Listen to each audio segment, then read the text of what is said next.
Hello guys, welcome back to my channel. स्वागत है आप सभी का फिर एक नई वीडियो में। चलिए वीडियो को स्टार्ट करते हैं। इस वीडियो में देखेंगे हम दोस्तों प्रतियोगी परीक्षाओं के लिए सच प्रतियोगी परीक्षाएं जो होती हैं दोस्तों हमारी, हम उनकी तैयारी कैसे करें उसके बारे में मैं आपको बताऊंगा डिटेल में। ठीक है, तो चलिए वीडियो स्टार्ट करते हैं। तो हमारी वीडियो है दोस्तों प्रतियोगी परीक्षाओं की तैयारी का सच ये है कि सिर्फ किताबें रट लेने से सफलता की कोई गारंटी नहीं होती है। इसके लिए हमें हार्ड वर्क के साथ साथ स्मार्ट वर्क भी करना पड़ेगा। ठीक है, तो असली खेल रणनीति यानी स्मार्ट वर्क, नीति, नियमित अभ्यास।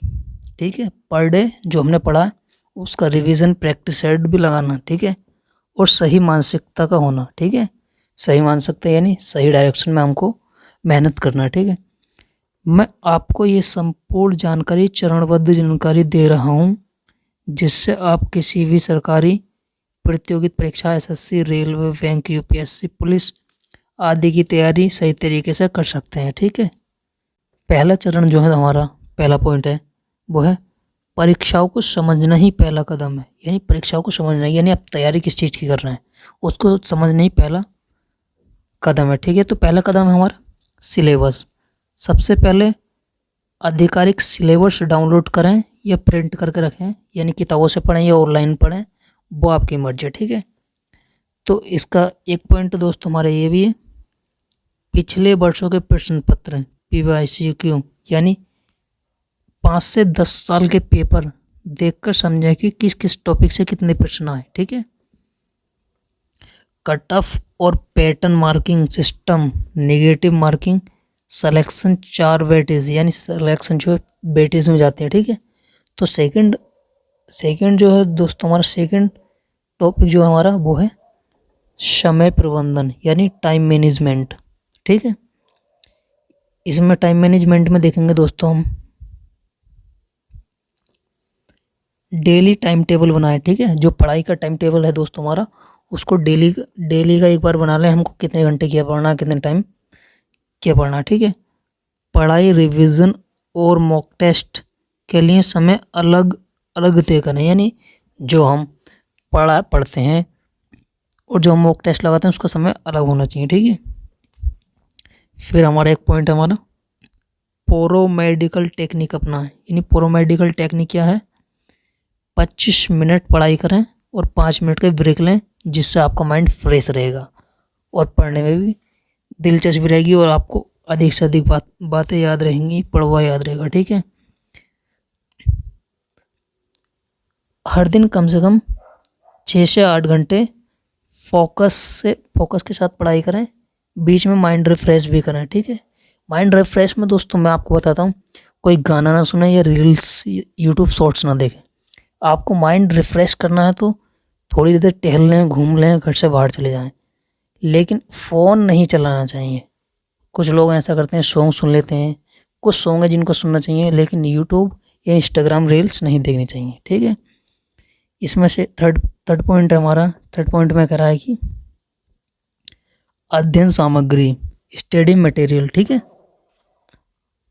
स्टडी मटेरियल में होगा मान्य किताब है। ठीक है, तो इसमें जो है मैं कुछ टॉपिक वाइज बता रहा हूँ, लेकिन आप अपने हिसाब से और बढ़िया करके देख सकते हैं। GS लिसेंट, GK NCERT 6 से 12, history, geography, political science, math में हम देख सकते हैं RS अग्रवाल, किरण पब्लिकेशन, प्रीवियस ईयर पेपर, यानी इनके अलावा भी हम देख सकते हैं और जो बेस्ट टीचर आपकी नज़र में। ठीक है, ये मैंने एक एग्जांपल के लिए दे दे। रीजनिंग में देख सकते हैं हम वारवेल, नॉन वारवेल, RS अग्रवाल जो आपकी नज़र में हो और आप इससे बेटर देख सकते हैं। ठीक है, चलते हैं आगे। इंग्लिश में हम ब्रेन मैरेथन ग्रामर और मैथ, लेवरेंस, वर्ड पावर। ठीक है, करंट अफेयर्स, महीने का मैगनीज जैसे दृष्टि, CL, vision, IS, daily news. ठीक है, ये देख सकते हैं और अपने हिसाब से भी जो बेस्ट है उनको देख सकते हैं। ठीक है, चलते हैं फोर्थ पॉइंट पे। हमारे फोर्थ पॉइंट कहता है हमारा अभ्यास ही जीत है, यानी प्रैक्टिस इज किंग। हर हफ्ते 2 से 3 फुल लेंथ मॉक टेस्ट दें, ठीक है। गलत उत्तरों के कारण लिखें और दोबारा वही गलती ना करें। यानी जो मॉक टेस्ट में हमारे क्वेश्चंस गलत हो जाते हैं, दोबारा उस गलती को रिपीट ना करें और उस गलती में जो किस कारण वो गलती हुई है उसको समझें और दोबारा उस गलती को ना करें, ठीक है।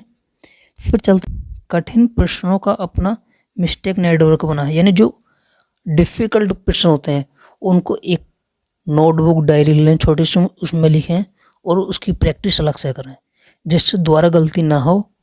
और जो डिफ़िकल्ट प्रश्न होते हैं वो भी यदि एग्ज़ाम में आए तो आप घबराएं नहीं, एकदम सटीकता के साथ करें, ठीक है। फिर 5वां पॉइंट है हमारा रिवीजन रणनीति। यानी जो रिवीजन रणनीति होती है ना, ये बहुत खतरनाक होती है। जिसने रिवीजन कर लिया वो मैक्सिमम से ज़्यादा मैक्सिमम स्कोर कर पाता है, ठीक है। तो हमारा पहला रिवीजन 24 घंटे के अंदर करना है, ठीक है। दूसरा रिवीजन जो करेंगे हम सेकंड रिवीजन वो 7 दिन के बाद करें जिससे हमें मैक्सिमम चीज़ें याद रहें। फिर तीसरा हमारा 30 दिन के बाद करें ताकि हम भूल ना पाएँ। ये स्टेप रिवीजन चक्र जानकारी को लंबे समय तक दिमाग में रखता है, ठीक है। मैंने आपको बताया था जिससे हम भूल ना पाए, यानी लंबे समय तक रखता है। फिर 6 पॉइंट हमारा बहुत शानदार पॉइंट है। ये कह रहा है कि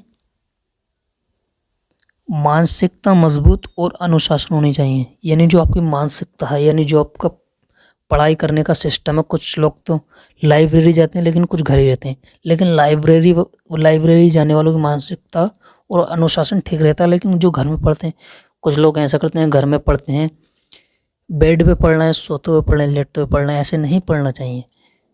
जो आप घर में पढ़ने तो एक सिस्टमेटिक तरीके से पढ़ें। एक टेबल होनी चाहिए आपकी और चेयर होनी चाहिए, उस पर बैठ कर ही पढ़ें जिससे आपका मेरिट फोकस जो रहता है ना पढ़ाई पर ज़्यादा रहता है, ठीक है।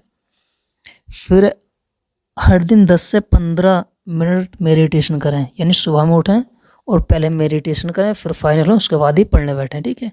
मेडिटेशन जरूर करें।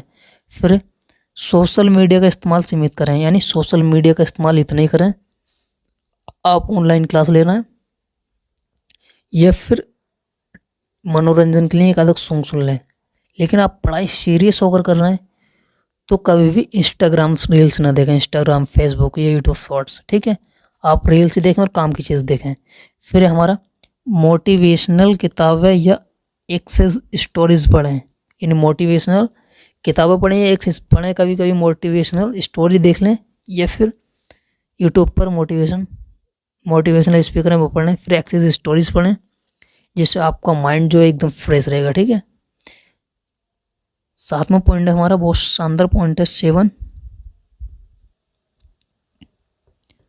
ये कह रहा है कि परीक्षा के आखिरी महीने का सच। यानी परीक्षा का जब लास्ट महीना आप कोई सी भी परीक्षा दे रहे हैं तो आपकी डेट जो आएगी जब लास्ट का महीना रहेगा तो उसमें क्या करना चाहिए इसमें बताएगा। कोई भी नया टॉपिक ना छेड़ें, सिर्फ रिवीजन और मॉक टेस्ट करें। यानी कोई भी नया टॉपिक ना छेड़ें, जितना आपने पढ़ लिया उसका रिवीजन करें और उसका मॉक टेस्ट दें, ठीक है। अब टॉपिक पर फोकस करें। यानी जो आपके मजबूत टॉपिक हैं जो लगता है बिल्कुल एकदम कंफर्म, उनको बार बार रिवीजन करें। जो डिफ़िकल्ट हैं थोड़े उनको देखें लेकिन उनको भी ज़्यादा देखें, ठीक है। फिर ताकि 100% सही जाए, ठीक है। यानी ऐसा मान लो आपके जो टॉपिक मजबूत हो आपने उनको ही रिवाइज करा और वही एग्ज़ाम में आ गए तो आप 100% इसको ठीक कर पाओगे, ठीक है। नींद पूरी लें, ठीक है। नींद पूरी लें, मैक्सिमम 8 घंटे की नींद लें, ठीक है। फिर थका दिमाग अच्छे नंबर नहीं ला पाता, ठीक है। यदि आप नींद कम लोगे आपका ब्रेन थक जाएगा, आपका पढ़ाई में दिल नहीं लगेगा। तो नींद पूरे 8 घंटे की लें और आपको आपके खाने होने पर ध्यान दें, ठीक है। फिर सच्चाई, ज़्यादातर अभ्यर्थी यानी स्टूडेंट पढ़ाई से ज़्यादा तैयारी का दिखावा करते हैं। यानी आपको दिखावा नहीं करना चाहिए हम लाइब्रेरी जा रहे हैं या पढ़ने जा रहे हैं, लेकिन एक कोने में बैठ कर पढ़ो। इस पर मुझे कुछ याद आ रहा है कि मेहनत खामोशी से करो ताकि सफलता शोर मचा दे, ठीक है।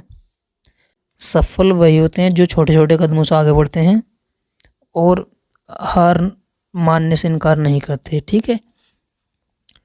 दोस्तों वीडियो अच्छा और थोड़ा इन्फॉर्मेटिव लगा हो तो वीडियो को लाइक करके चैनल को सब्सक्राइब करें। दोस्तों, जीके पढ़ने के लिए हमारे चैनल को सब्सक्राइब कर लें। हम जीके की वीडियो भी पर डे अपलोड करते हैं।